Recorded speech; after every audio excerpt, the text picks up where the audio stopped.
to once again, with all humility, As African heads of state look at big issues across this continent at this year's African Union Summit, they also need to make a big internal decision. They need a new leader.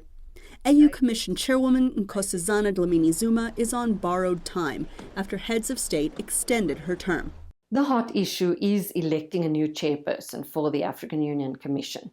It was postponed last year, and really heads of state can't wait another 6 months to get a consensus. That's top of the agenda.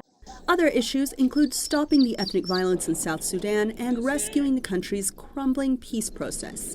Also, the ongoing humanitarian crises and conflict in Somalia and the Lake Chad Basin. The continuing debate over the International Criminal Court is one area where the new AU chairperson could set the tone, especially as 3 African countries plan to leave the ICC. There is very limited access to justice in Africa. If there's a particular president or a senior official who remains in office indefinitely, 20 years, 22 years in the case of Yahya Jammeh, where can those victims in those countries seek access to justice? The only place that you could potentially seek access to justice is from the International Criminal Court. The political standoff in the Gambia is over. Jammeh has left. But Open Society campaigner Jegan Gray Johnson says that there is still unfinished business in the tiny West African nation, and he intends to push the AU to confront Jammeh's alleged crimes.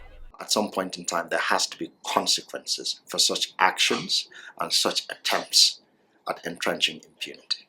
And on top of all of this, the AU must decide whether to allow this 54-member body to become 55.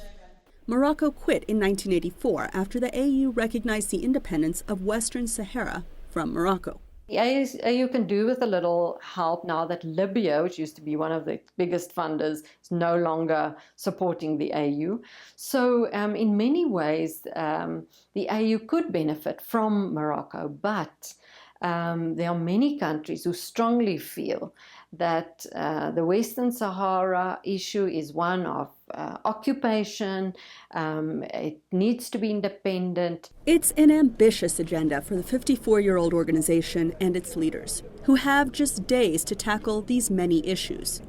But as the AU has long said, this is about coming up with African solutions to African problems. Anita Powell, VOA News, Johannesburg.